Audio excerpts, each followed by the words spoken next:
Welcome, everyone. I want to start with saying I'm so grateful that you're joining.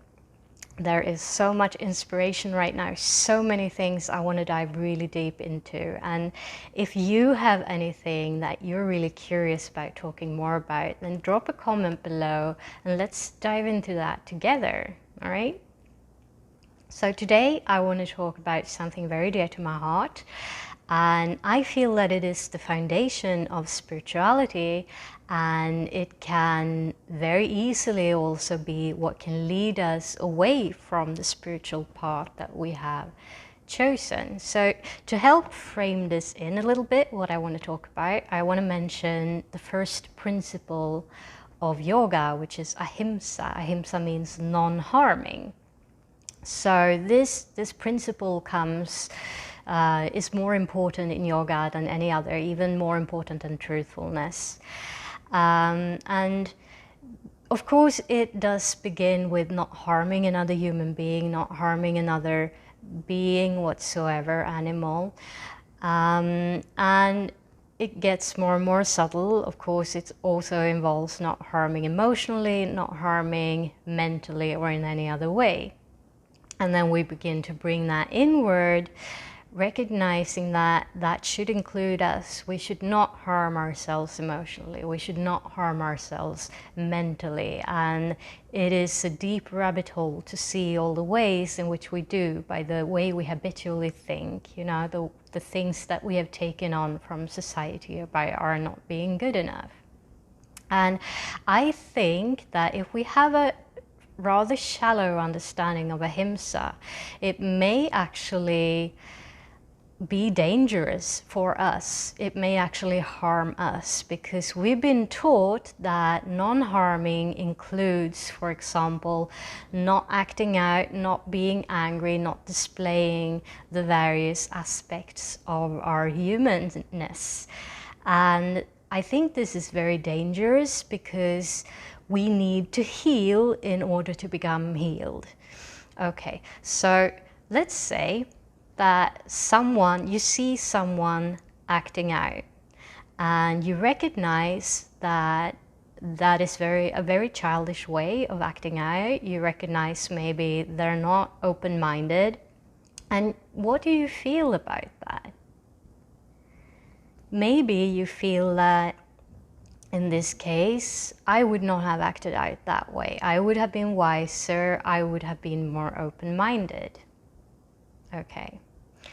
Notice if there's any separation in your way of thinking. Because what is really happening here is that an innocent soul has been given a set of karmic imprints and is acting out from those karmic imprints. And you are given different karmic imprints, and you are acting out in your different ways.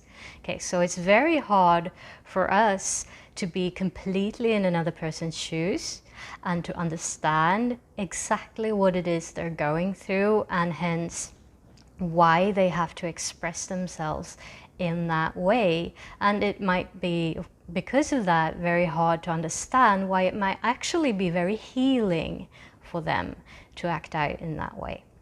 And I feel that there is a lot of compassion that begins to come when we start to integrate that we are all children, and we are all adults, and we are all something more than that. So for me, I find it very helpful, you know, the voices, the dialogues in my mind, to differentiate. This is the child, this is the adult, and this is a higher perspective. And the child is our original nature. Our original nature is to be happy, joyful, playful, free, but also to be angry. There is nothing wrong with being angry. There is nothing wrong with feeling any emotion under the sun. And a child that has not been socialized yet hasn't learned that it is wrong to feel any feelings. So they simply feel it and express it, and then they move on. And that is a beautiful way to be, because the emotion can flow through. It doesn't get stuck in our being. And that is what our adult self need to strive for. If we've been brought up with trauma or very difficult socializing, where we have learned that certain emotions aren't okay, certain expressions aren't okay, then the first step in healing that we need to do is to fully and completely embrace all of the expressions that that child has within our mind in how it speaks, and within our emotions in how we feel, how we react, and in how we express that. So even if we're acting out, or even if someone else is acting out, that might be them healing, that might be them needing to bring out this karma into conscious awareness. I will do another episode on karma to explain that, because I think it is a little bit unclear for many, but I use it to express experience imprints, basically. So there is ancestral brought to us through our genes, and it is our own lifetime karma, and it is our future projected karma. So anyway, our adult's job is to be that responsible adult that can take care of our inner child and give it a safe container.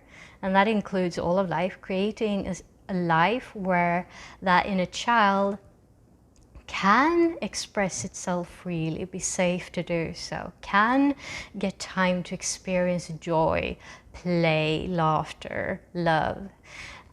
This is something that we need to give ourselves through our inner adult. And often we can find that there's this dialogue between these, that if we haven't healed, it will be a reprimanding dialogue, right? The adult is not happy with how the child behaves, and so we try to make the child be different, but the child really just wants to be a child, and so that won't work. The only thing that works is for them to begin to work together, for the adult to begin to understand the child and give it what it needs, and for the child to begin to understand the adult and still be allowed to be a child. And so we carry these different aspects or nuances within us, and it's just a part of being human to allow that. If we don't allow all of our humanness to be as it is within us, then we will never reach intimacy with ourselves, we will never reach intimacy with another, and we will never reach intimacy with God.